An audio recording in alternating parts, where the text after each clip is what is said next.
La conferencia, como decían ustedes, versa sobre trombolisis y trombectomía, una parte, y la segunda tiene que ver con factores neurotróficos en el accidente cerebrovascular. Así que, sin más, voy al comienzo. La presentación un poco atípica, no trata tanto sobre fisiopatología, el accidente cerebrovascular y esas cosas que ustedes bien conocen, sino más bien sobre algunas cosas prácticas en relación a las indicaciones de la trombolisis que se han modificado a lo largo del tiempo, felizmente, porque lo que antes era un túnel bastante estrecho para admitir pacientes con ACV agudo a trombolisis, hoy día se ha ampliado y tenemos más versatilidad, y por lo tanto son más los candidatos que ingresan a trombolisis al día de hoy.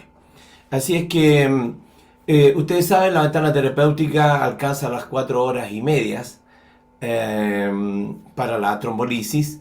Y en los criterios de inclusión-exclusión es lo que quería centrarme en la primera parte. Los de inclusión son bastante sencillos. Basta tener el diagnóstico clínico de un déficit agudo, ¿no es cierto?, atribuible a una isquemia, a la oclusión de un vaso sanguíneo cerebral que se haya iniciado dentro de una ventana de 4 horas y media. Si el tiempo exacto del inicio del déficit no se conoce, se toma en consideración la última vez que el paciente fue visto bien.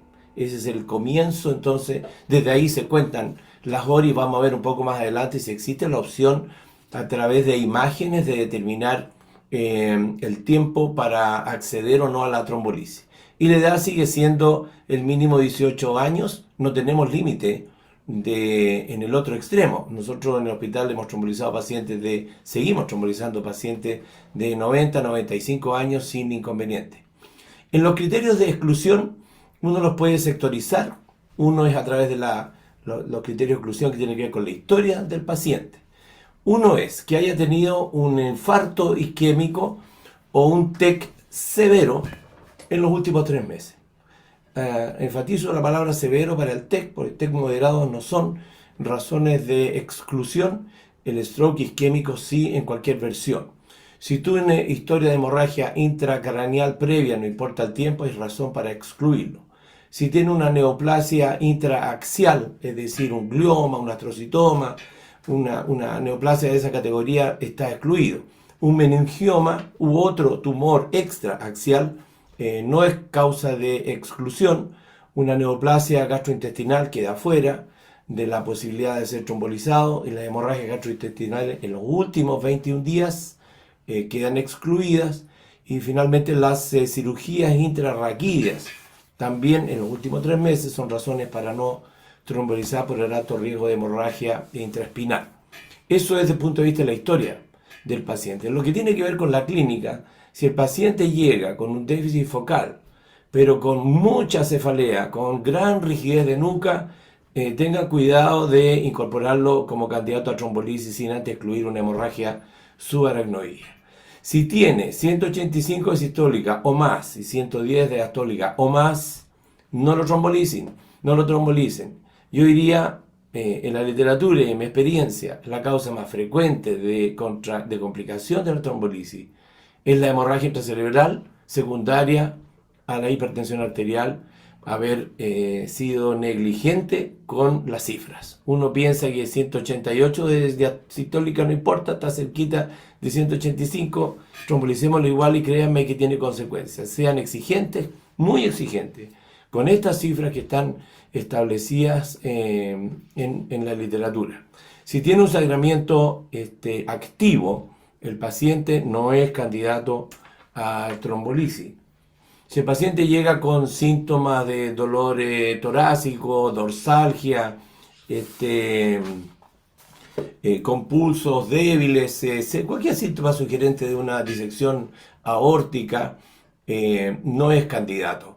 Si tiene una diátesis aguda, sangrante, ¿no es cierto?, hemorrágica, y aquí están puestas las condiciones hematológicas, un conteo plaquetario menor de 100.000 plaquetas por milímetro cúbico, que esté usando anticoagulante, pero que el INR sea superior a 1,7, o que el tiempo por trombina sea mayor de 15 segundos, o el tiempo parcial mayor a 40, no se puede trombolizar.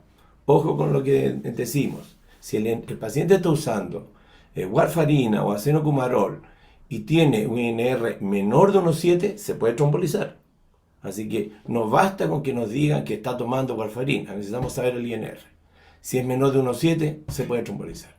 Si el paciente está usando dosis de heparina, ¿no es cierto?, en dosis anticoagulante y recibió dosis en las últimas 24 horas, queda excluido. Si está con dosis profilácticas de heparina o heparinas de bajo peso molecular, no es contraindicación para la trombolisis. Y si en la actualidad está usando algún anticoagulante nuevo, ¿no es cierto?, un inhibidor directo de la trombina o el factor 10A, no es candidato a trombolisis. Y finalmente, si hay evidencia, en la resonancia o en el escáner de hemorragia, queda excluido. Y si hay en el escáner, a pesar de que a ustedes les cuenten la historia que el paciente tiene poco rato de evolución del accidente vascular y tiene una hipodensidad evidente y que concuerda con el déficit, no lo trombolicen, porque tiene más tiempo del que le están contando. Hay algunos warnings que hay que tener en cuenta y que antiguamente si el paciente los tenía, inmediatamente uno los descartaba para hacerlos candidatos a este tratamiento. Uno era que el paciente tuviera déficit pequeños, neurológicos, cosa poca, digamos. Entonces, ¿cuáles eran las cosas pocas que antes no se trombolizaban? Si el paciente tenía, por ejemplo, un defecto de campo visual solamente, que esos puntúan 1 o 2 puntos en el ítem 3 del NIH, de la escala NIH. O si el paciente tenía una fascia moderada, que también puntúa 1 o 2 en el NIH, o extinción sensitiva, o una extinción visual que puntúa 1 en el NIH. O una debilidad que el paciente solamente tiene un drift, una pequeña caída del brazo que le va a dar 1 punto o 2 a lo más en la escala de NIH, no se trombolizaban. Bueno, ojo, eso hoy día nosotros sabemos que esos déficits pueden, ¿qué ha visto uno? Que si esos pacientes no los trombolizan, pasa el rato, se acabó la ventana y muchos pacientes se empeoran, porque la isquemia continúa. Tuvo su rato, su pausa, donde la colateralidad contribuyó a sostener la penumbra, pero sin embargo cayó igualmente posteriormente, el trombo se mantuvo, ¿no es cierto?, y el flujo finalmente terminó por ceder el tejido a la isquemia y se infartaron. Entonces hay otros déficits muy menores que nos ha tocado trombolizar y que son de común acuerdo con el paciente. ¿Qué es esto? Por ejemplo, llega un paciente, supongamos que hay un paciente, un pianista, y que llega con un déficit de la mano, 3 dedos de la mano, como recibimos hace 2 días un paciente, que no es pianista, pero sí llegó con 2 o 3 dedos de la mano, un déficit muy focal, hiperfocal. Y en la resonancia mostró que tenía un infarto en el área motora, pequeñito, pero un infarto, en el homúnculo ahí preciso, para la mano. Ese paciente no califica para trombolisis, ni siquiera puntúa en el NIH, si hay un NIH 0. Porque no cae la mano, no tiene. Usted sabe que las pruebas de pequeña apariencia no están incluidas en el NIH aunque el paciente la tenga, 0 puntos. Pero en estos casos se habla de la trombolisis consensuada. Si el paciente le decía yo es pianista, uno le ofrece la alternativa de tratamiento entendiendo que tiene riesgos. Y si el paciente acepta el riesgo y concuerda con el procedimiento, uno lo hace. Es lo que hicimos con este paciente, y si esto no es pianista, pero el hombre entendió lo que significaba, lo trombolizamos y está muy bien. Tiene 0 puntos, tenía 1 punto, porque tenía otro déficit sensitivo, pero mejoró completamente el déficit de la mano. Esas son cosas que se tienen que consensuar. Y ustedes que son intensivistas y que trabajan en urgencia, tengo entendido muchos, van a tener que habérselas con esas situaciones donde hay que definir si continúan adelante o no. Otros warnings. Hipoglicemia, 50, por ejemplo, que puede ser causa de déficit focal. Es una contraindicación relativa porque una vez corregida la hipoglicemia y permaneciendo el déficit, es candidato, por supuesto, a trombolisis. Un trauma serio de cualquier tipo, no TEC, es una contraindicación que uno tiene que evaluar. Lo mismo si tuvo una cirugía mayor, uno tiene que evaluar riesgo-beneficio. Si hay historia de sangramiento gastrointestinal, no en los últimos 21 días, también uno tiene que evaluar riesgo-beneficio. Y está el antecedente que el paciente haya presentado una crisis convulsiva.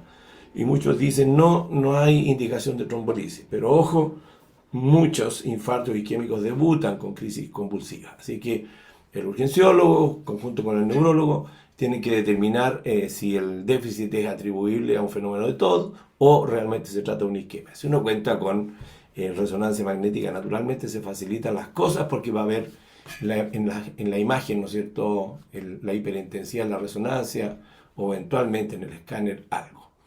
Los aneurismas grandes, las malformaciones, ahí son tierra de nadie sabe. Y cada cual decide, ¿no es cierto?, el tamaño del aneurisma, el tamaño, la posición de la malformación, si continúa adelante o no. Antes, en el estudio ECAS, que dio el pase, ¿no es cierto?, a la ventana hasta 4 horas y media, era un límite de la edad de 80 años, el uso de anticoagulantes y el antecedente de que tuviera un stroke previo o diabetes. Hoy día no son contraindicaciones, ni siquiera la edad y ni siquiera el tamaño la cuantía del déficit. Así que ese es el estado actual, ¿no es cierto?, de las indicaciones, contraindicaciones y los warnings que yo les quería traer a colación a ustedes que van a ver pacientes y ven pacientes, cada vez más los vemos en etapa aguda a llegar. La población de alguna manera ha ido aprendiendo lo que significa y cuáles son los síntomas de un ataque cerebral. Y uno ve aquí la importancia en estos gráficos de atender precozmente. En este esquema aquí está la posibilidad de obtener una mejoría, ¿no es cierto?, en relación al tiempo, mientras más tempranamente interviene uno. El ranking, que es la escala de funcionalidad, ¿no es cierto?, que el paciente, el outcome que uno evalúa con ranking es muy superior mientras más tempranamente interviene. Y la mortalidad es muy inferior mientras más tempranamente uno interviene. Así que tiempo sigue siendo tiempo de cerebro. Mientras más temprano, mejor. Nosotros les voy a contar una experiencia. En el hospital se hizo una simulación de ataque cerebral. Filmamos con la ayuda de un laboratorio. Fueron 2 actores al hospital, uno se instaló en la cafetería, otro en el pensionado, y ambos simularon en distintos momentos un ataque cerebral. Uno simuló una fase y el otro una hemiplegia. Bastante bien hecho. Lo único que sabíamos nosotros, una enfermera y el equipo del laboratorio. Y en el hospital nosotros tenemos una cosa que se llama clave cerebrovascular.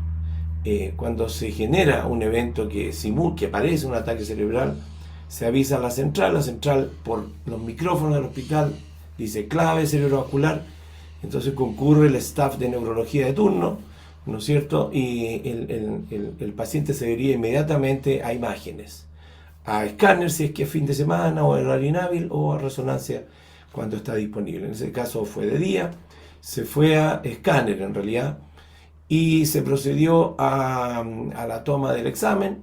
Dijimos que tenía un evento isquémico y lo subimos a la UTAC, a la unidad de tratamiento de ataque cerebral.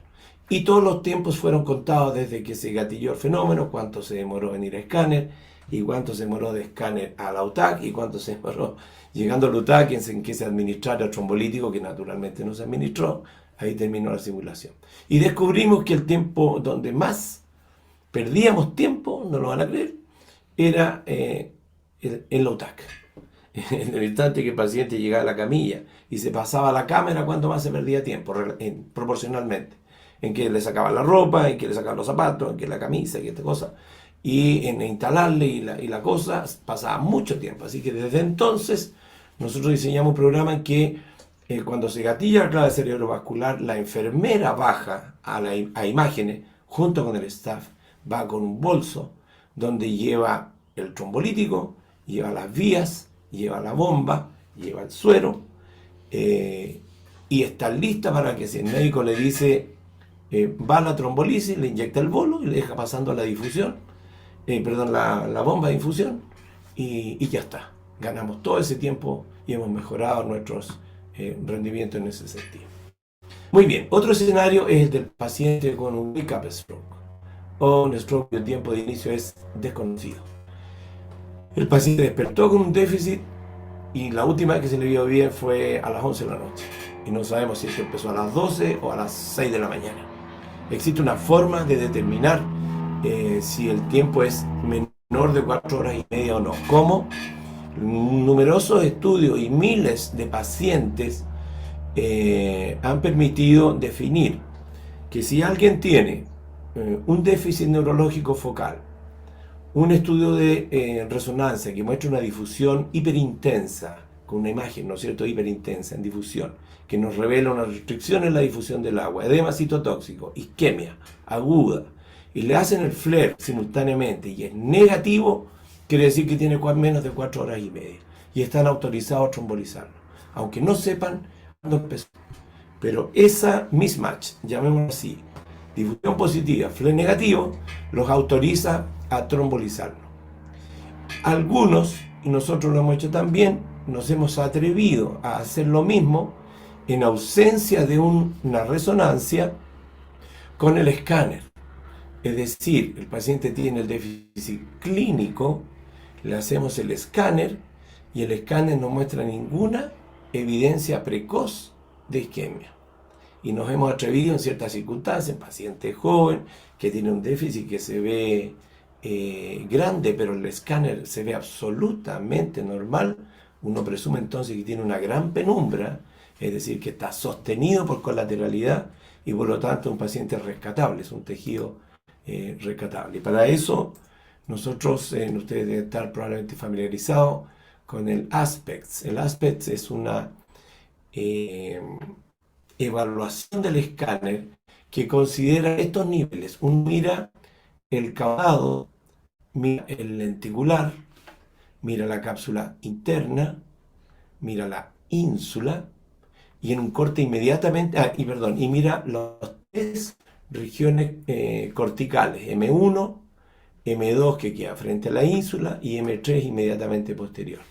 Y luego un corte inmediatamente superior, analiza la corteza M4 por sobre M1, M5 y M6. ¿Qué es lo que observa? Si hay pérdida de la diferenciación sustancia gris, sustancia blanca. Eso es lo que esencialmente mira uno. El ojo se acostumbra a mirar, en primera instancia lo ve todo igual, pero posteriormente se acostumbra y es capaz de distinguir si ya no ve la cápsula interna, si ya desaparece la, ¿cómo se llama?, separación entre sustancia gris y blanca del cuadro dado, etc. Y uno puntúa. Si el paciente tiene más de 6 puntos, lo normal es 10, es decir, que está todo diferenciado como debe ser. Cuando se va perdiendo la diferenciación va cayendo el puntaje. ¿Qué exige uno? Que tenga más de 6 puntos. Si tiene más de 6 puntos y hay una gran clínica deficitaria, uno dice que hay un mismatch clínico imagenológico y en un contexto particular puede sentirse autorizado a hacer trombolisis. Muy bien. Esta es la clave que yo les mencionaba, como lo hacemos nosotros. Esto es lo más importante, estimados colegas. El manejo de la presión arterial. 185-110 es el rango tope para el manejo, para la trombolisis. No se aceptan ni 1 milímetro de mercurio más.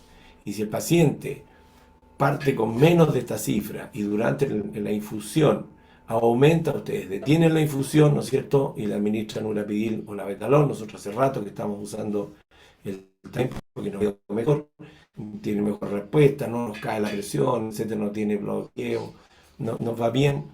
Y después de la infusión, las cifras son 180-105. Uno cree que ahí termina la cosa.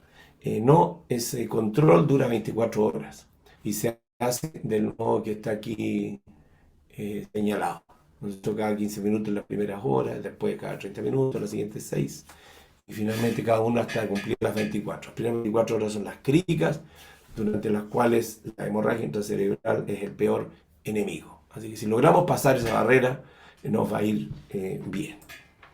El alteplase, lo que ustedes lo conocen, se da el 10% de la dosis en un minuto. No está escrito aquí abajo que nosotros hemos usado el tenecteplase, que tiene varias ventajas. Ya hay muchas publicaciones con datos acumulados, ¿no es cierto?, de uso de tenecteplase en ACV agudo, Se da una sola dosis, 0,25 miligramos por kilo de peso, con 25 miligramos tope máximo. En accidente vascular es un bolo y ya está.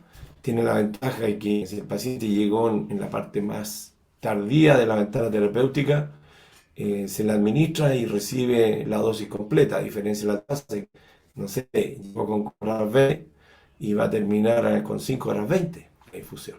Entonces uno se asusta ahí. Con el Tenete Place tenemos esa ventaja, más que más barato tiene esta ventaja. Pero he escuchado por ahí que va a salir del mercado, no sé qué cosa, rumores y gossips andan dando vuelta. En fin, ¿cuáles son las complicaciones? La peor, la hemorragia intracerebral. Si eso ocurre, hay que parar inmediatamente la, la infusión, detener la infusión. Si hay un empeoramiento neurológico, inmediatamente se va a escáner, tener neurocirujano a la mano, porque hay que hacer una evacuación del hematoma, pues son grandes. Eh, yo les digo, llevo muchos años haciendo trombolisis. Nosotros diseñamos la primera OTAC en este país y fuimos, no los primeros, pero da lo mismo eso, pero iniciamos tempranamente la trombolisis también y felizmente hasta el día de hoy llevamos mucho y nunca hemos tenido hemorragia intracerebral. Hasta el día de hoy. Probablemente tiene que ver con que hemos sido extraordinariamente estrictos con los criterios. Antes éramos mucho más estrictos porque había más, el embudo era mucho más angosto, hoy día está más amplificado. Y el tema de la hemorragia, de la presión arterial era lo que más nos asustaba y siempre fuimos muy estrictos. Entonces, si ocurre esta complicación, bueno, hay toda una serie de medidas que ustedes conocen seguramente mejor que yo y que tienen que ver con el uso de crioprecipitado, el ácido aminoglucólico, con el ácido tranexámico, plasma fresco, etcétera. En fin, todo esto está estandarizado, protocolizado para poder pasar ese momento difícil. Van a tener la experiencia de se administra antropolítico que le están administrando el TPA y empiezan a observar que en el sitio de la toma de presión arterial, por ejemplo, empieza a aparecer una equimosis. O el paciente empieza a sangrar en las encías. Uno se asusta y cree que tiene que suspender la infusión. No, no implica. Hay que observar, hay que continuar la infusión. Y si el sangramiento gingival es leve, moderado, pueden completarla sin inconveniente. En general no ocurre nada. Pero si hay sangramiento digestivo o genitourinario, eso puede implicar la interrupción. Aunque, si el sangramiento implica solamente un teñido de la orina, muchos sostienen la infusión hasta terminarla. Si es más masivo, evidentemente que hay que suspenderlo. Yo creo cientos de trombolisis que he hecho, una vez he tenido angioedema. Y fue de las primeras trombolisis que hice. Así que no les cuento cuánto me asusté, porque no sabía lo que estaba pasando. Era una paciente joven, 40 y tantos años, que llegó con una cerebral media completa.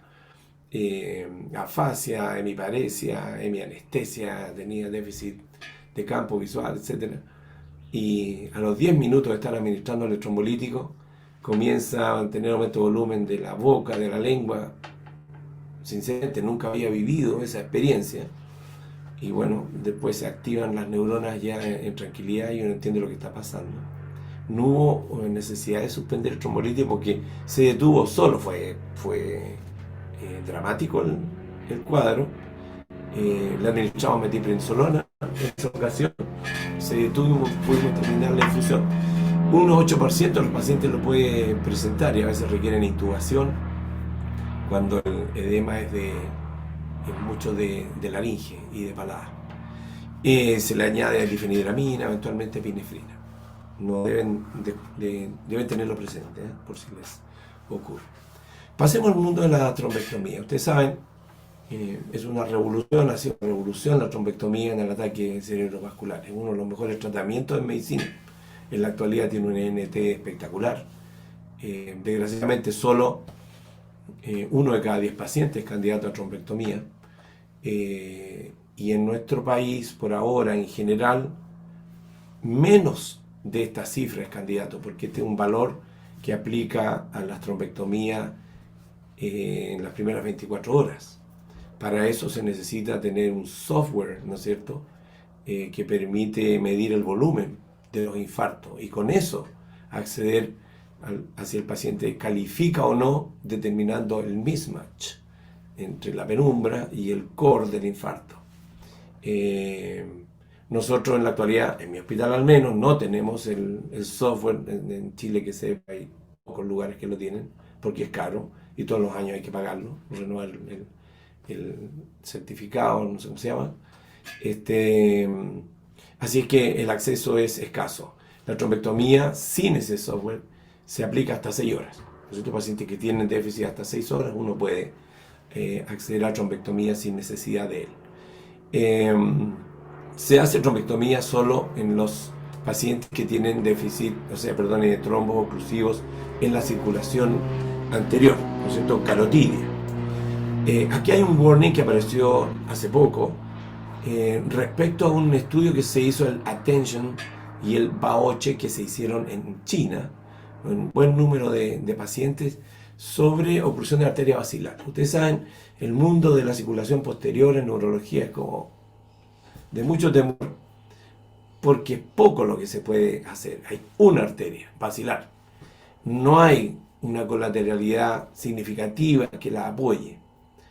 Los intentos pasados por poner stent u otros procedimientos han sido desastrosos, porque la mortalidad es altísima. Entonces hay como cíclico, hay periodos en que se animan a intervenir, malos resultados, se olvidan del proceso y vuelven a intervenir, y aquí tenemos otro intento con estos dos estudios, donde pacientes que tenían oclusión de la basilar mostró con una evidencia de calidad moderada un resultado favorable, con altos índices de recanalización y de buen resultado clínico con la, con la recanalización, con la trombectomía. Por supuesto se necesitan ensayos mayores, como siempre, pero es un interesante warning para el mundo de los pacientes que hacen oclusión de la basilar, que la mayoría de ellos, si no uno no interviene, fallecen, tiene una mortalidad altísima. Dentro de las 6 horas, que es lo que nosotros todos tenemos acceso, se sugiere entonces los siguientes requisitos: diagnóstico clínico de stroke agudo, NIH mayor o igual a 6 puntos, el aspect, que es lo que conversábamos, el escáner, esta evaluación de estas de 10 puntos, ¿no es cierto? Debe tener 6 puntos o más en el escáner, imágenes que descarte hemorragia y un angiotaco o una angioresonancia que demuestra la oclusión de la carótida interna distal o del primer segmento M1 o M2 de la cerebral media. Con eso se puede hacer trombectomía. Nosotros tenemos harta experiencia en el hospital. Tenemos cobertura 24/7 de ataque cerebral en la UTAC, con neurointervencionista también 24/7, y nos ha ido muy bien en los pacientes con hasta 6 horas. Vamos a tener un resonador nuevo que no trae el software, pero creo que es un tema que hay que conversar, esto de tener que depender de la industria, ¿no es cierto?, de pagar, son miles de dólares que cuesta el software para poder tratar pacientes. Algo hay que conversar, algo hay que hacer para poder juzgar de otro modo la penumbra en pacientes que tengan más de 6 horas. Ok, aquí está lo que hay entre 6 y 24 horas, con los estudios Dawn y Diffuse, que se necesitan software automatizados para determinar los infartos, y acá dice el mismatch clínico core del infarto, mide volumen, y con eso el paciente ingresa o no a la trombectomía. No es nuestro mundo en este instante, aunque hay algunos lugares en Santiago que sí lo tienen. Este es el esquema final entonces, donde si el paciente tiene menos de 4 horas y media, se trata con TPA, ¿no es cierto? Si el escáner, si el stroke es de circulación anterior y tiene menos de 6 horas, puede tener, y está indicada la trombectomía mecánica, el aspecto es mayor de 6, entonces se procede a la trombectomía. Y ojo aquí, si el paciente tiene una ventana entre 6 y 24 horas, no tenemos el software, pero tiene una clínica con X puntaje en IH y un aspect mayor de 6, uno puede animarse a hacer trombectomía. Y no es idea mía, pues. Esto está en la literatura. Es un desafío, evidentemente. Es discutible, absolutamente. Pero cuando uno tiene el paciente de 55 años, que ha estado en buenas condiciones generales, activo, funcionando, y uno lo llegó después de la ventana de 6 horas, con un trombo instalado en M1, y esa sensación de mirarlo y no hacer nada, es atroz. Y si uno puede y lo mira y dice, te da clínica, NIH 12, y tiene el aspect, y tiene 8 de aspect, y uno dice, lo dejo. Bueno, esa es la pregunta que uno quiere discutir. Muy bien, pasamos al otro tema que es factores neurotróficos en el stroke. Ustedes saben los pasos del mundo de trombolisis y trombectomía a lo que es rehabilitación y manejo desde otra perspectiva del stroke agudo. Recordarle un poquito cuáles son las ventanas para intervenir el cerebro. La disfunción celular, acá abajo hay una escala algorítmica, ¿no es cierto?, de días. ¿Okay? Esto es horas, primer día, segundo, quinto, décimo día. Muerte celular, edema, depresión metabólica son intensas en los primeros días. La inhibición del crecimiento axonal, que parte ya de la reparación, de la rehabilitación, de la recuperación, tiene su máximo en el quinto, décimo día. La gliogénesis, la neurogénesis, ojo, hay neurogénesis, ocurre a partir del 20 día, esto es en forma espontánea, lo que ocurre espontáneamente. El sprouting axonal y la sinaptogénesis entre el quinto y el 20º día, a esto se le llama plasticidad adaptativa, y todo lo que son las intervenciones con neuroprotectores, neuroactivadores o promotores del crecimiento y terapias celulares y uso de factores neurotróficos, uno tiene que pensar en qué instante del proceso de recuperación interviene. Pero sabemos que hay momentos donde es mejor hacerlo. ¿Qué sería lo que uno debe mantener en mente? En punteado, aquí está en la etapa aguda, lo que ocurre con la sobrevía neuronal, cómo va cayendo rápidamente, ¿no es cierto? En la etapa subaguda, lo que es la recuperación espontánea, en punteado. Cuando uno añade fármacos neuroprotectores, la caída en la fase aguda de la sobrevía neuronal es menos severa y la recuperación naturalmente que es mejor. Y aquí empiezan a aparecer los fenómenos que se llaman de neuroplasticidad. Estas son las bases biológicas de la recuperación, pues uno sabe por qué el cerebro se mejora. Pues uno le puede hacer la pregunta, ¿cuántos de los pacientes que tienen un ataque cerebral y sobreviven se mejoran? La respuesta es todos. ¿Cuánto? Ese es otro tema. Pero todos se mejoran en algún grado. Y eso lo ve uno cuando controla paciente en el policlínico. Tuvo su accidente vascular, llega al mes, se fue con una hemiplegia y llega de pie. Claro, con ayuda, con bastón, como ustedes quieran. Pero los pacientes tienen una recuperación. ¿Cuál es la razón de la recuperación? Estas. No las vamos a leer, pero hay razones biológicas por las cuales se recuperan. Y uno sabe que hay procesos endógenos que son responsables de esto, que tiene que ver con la neurotroficidad, protección, plasticidad y la neurogénesis. Y que hay fenómenos fisiopatológicos que explican por qué el cerebro se dañó y puede seguir dañándose. Que tiene que ver con excitotoxicidad, presencia de radicales libres, inflamación, es un tema que se le está dando muchísima atención hoy día, apoptosis, etc. Es decir, mecanismos de daño y mecanismos de defensa. Y queremos que la balanza se incline hacia los procesos básicos de defensa y recuperación. Hace algún tiempo se publicó un trabajo que hablaba a propósito del fracaso de alrededor de 70 u 80 productos que se habían experimentado con alrededor de 700 publicaciones con resultado cero en mejorar el outcome de los ataques cerebrales. Cero resultado. Me tocó participar en algunos extraordinariamente bien diseñados, con un background en laboratorio magnífico, con trabajo en monos, no ratas, en monos, con estupendos outcomes en laboratorio, cero en clínica. Entonces, ¿hacia dónde iban orientados esos estudios? Hacia una parte de la cascada isquémica, hacia una parte del proceso que explica el daño cerebral. Entonces apareció este artículo, se publicado en la revista Stroke, sobre la necesidad de un tratamiento neuroprotector multimodal que abarque varias áreas, ¿no es cierto?, de los fenómenos que son responsables del daño cerebral. Y eso es lo que justifica el uso, y aquí les voy a hablar de cerebrolicina, que contiene fragmentos de factores neurotróficos. El factor neurotrófico ciliar, el factor glial, el insulino-like y otros que son factores activos y que funcionan del modo como lo hacen los factores neurotróficos naturales que están involucrados en el desarrollo embrionario.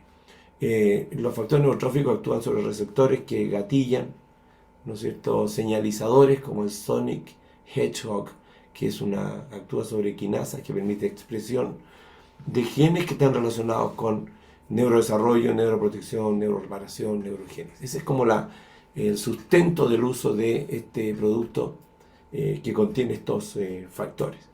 Y lo otro interesante, en una publicación reciente, el año pasado, si no mal recuerdo, sobre el impacto de cerebrolicina en la barrera hematoencefálica. Ustedes saben, las tight junctions, que son las que caracterizan las uniones de las células endoteliales, son proteínas que garantizan la indemnidad de la barrera hematoencefálica. Y aquí es donde la inflamación hoy día tiene un tremendo desarrollo, porque a raíz de lo que uno visualiza en las resonancias magnéticas en pacientes diabéticos, fumadores, que tienen sustancia blanca hiperintensa, que tienen cavitaciones lacunares, espacios vasculares inflamados, que tienen microhemorragias que se visualizan solo en las resonancias, son expresión de inflamación y de una barrera hematoencefálica enferma. Entonces, lo que muestra este interesante trabajo con el uso de cerebrolicina en la protección de la barrera hematoencefálica. Un dato más que sirve para comprender por qué uno está observando el efecto que tiene el uso de cerebrolicina. Aquí hay el resultado de un estudio que se publicó hace años sobre el uso de cerebrolicina en pacientes con ataque cerebrovascular agudo. Fueron 1000 y tantos pacientes, la mitad de ellos recibieron cerebrolicina, pero la mitad de ellos tuvieron un NIH muy bajo. Así es que probablemente hubo un efecto techo, que la respuesta fue otra, no se observó un efecto positivo, pero hubo otro porcentaje de pacientes, 200 y tantos, que tenían un NIH alto, 12 puntos de déficit, digamos. Y en ellos el uso de cerebrolicina respecto al placebo mostró una diferencia interesante. El grupo más afectado, entonces, neurológico, mostró tempranamente una mejor respuesta, un mejor outcome respecto del placebo. Pero el estudio no estaba diseñado para ese grupo, de modo que esto es un dato. Y lo mismo ocurrió con la mortalidad en ese grupo, con accidentes cerebrovasculares con NIH más elevado, y mostró una diferencia importante, 10.5 en el grupo placebo versus 20.2 de mortalidad en el grupo con cerebrolicina. Como les decía, eso es un dato que quedó ahí, sobre el cual entonces debía trabajarse para afinar la puntería, no sé sobre qué pacientes evaluar este tratamiento. Y está este estudio de Lang que se hizo en ataque cerebrovascular agudo con trombolisis, a quienes se les administró TPA junto con cerebrolicina versus TPA placebo. Y los endpoints eran semejantes, estamos hablando de un ranking y un NIH, y se vuelve a observar la misma respuesta en la etapa inicial. Precozmente se separa el grupo que recibe el producto respecto al placebo y tiende a encontrarse después, pero se mantiene la respuesta, lo que hace pensar sobre la necesidad de administrar segundos pulsos en los periodos de rehabilitación más tardía. Pero la respuesta inicial es muy interesante, y al fin y al cabo la diferencia a los 90 días fue de una diferencia de 7%, favoreciendo al grupo que recibió cerebrolicina y el TPA. Luego aparece este estudio, para mí sumamente interesante, porque es un estudio fino. ¿Qué quiero decir con esto? ¿Qué es lo que más lamenta un paciente con un accidente vascular? Desde luego decirles que la mayoría de los pacientes con ataque cerebral vuelve a caminar. Mal, bien, más o menos, con déficit a la antigua, digo yo, con unos pies muy espásticos, con esa marcha en guadaña que ustedes conocen. Todavía uno ve eso, pero los pacientes caminan. Lo que más les inquieta es que su mano no funcione, no poder hacer cosas con las manos. Entonces, este trabajo se enfocó precisamente en la recuperación de la extremidad superior. Y el diseño fue administrar durante 21 días 30 ml diario de este factor de cerebrolicina. ¿Y qué fue lo interesante? La evaluación. ¿Qué se evaluó?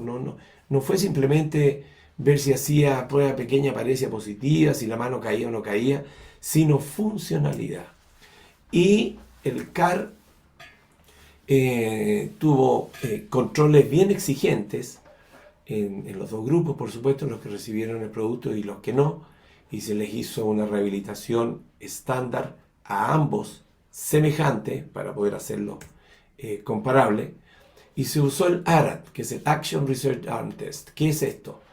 Ustedes ven aquí en la fotografía, es un aparataje, esto es una caja, viene cerrada. Esto hay que comprarla, naturalmente, viene de Estados Unidos, así que todo allá se vende. Y no me acuerdo cuál es la palabra, cómo se llama cuando uno adquiere no me acuerdo, pero se paga por esta cosa. Y trae una serie de objetos de distintos tamaños, de distintas formas, con los que el paciente debe realizar funciones. Estos de acá son vasos, aquí adentro vienen unas pelotitas, hay hasta alfileres, hay cosas semejantes. Son 19 ítems que se miden en 4 subgrupos, que es agarre, pinza, movimientos más gruesos, etc. Y el puntaje va de 0 a 57. 0 implica que el paciente es capaz de hacer nada, y 57 que no tiene ninguna función, o sea, ninguna limitación. Este es el estudio que se hizo. Paciente con ataque cerebral, veamos cómo anda la mano con la administración de este producto versus el placebo. ¿Qué se encontró?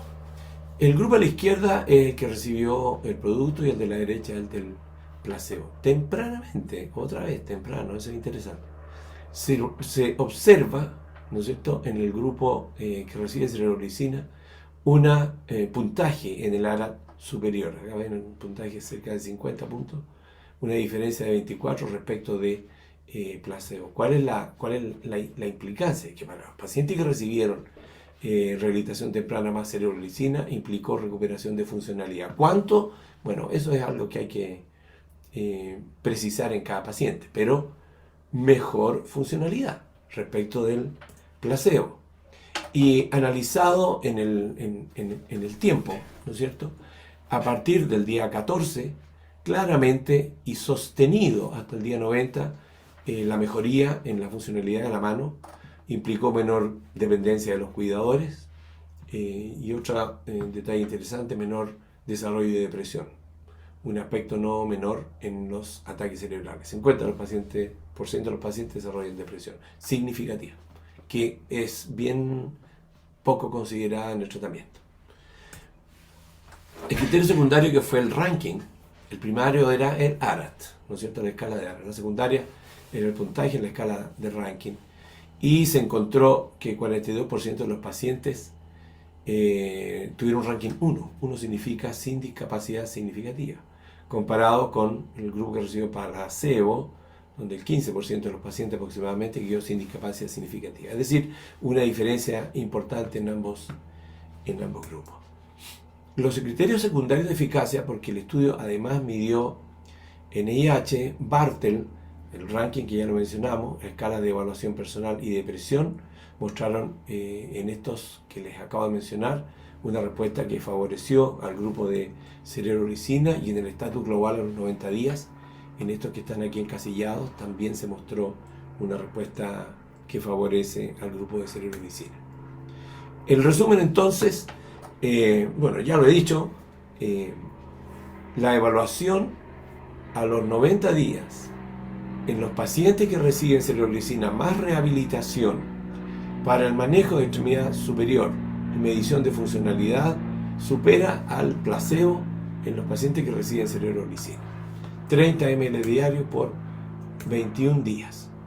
Aparece luego el estudio ECOMPASS, que era investigar la seguridad y eficacia de la cerebrolizina en la rehabilitación de la función motora. Fueron 70 pacientes con un endpoint primario a los 90 días y luego, a los 29 días y luego a los 90. Vuelve a observarse, en este caso lo que se midió, función motora con el Fugl-Meyer, que es una escala que usan más en fisiatría de evaluación motora.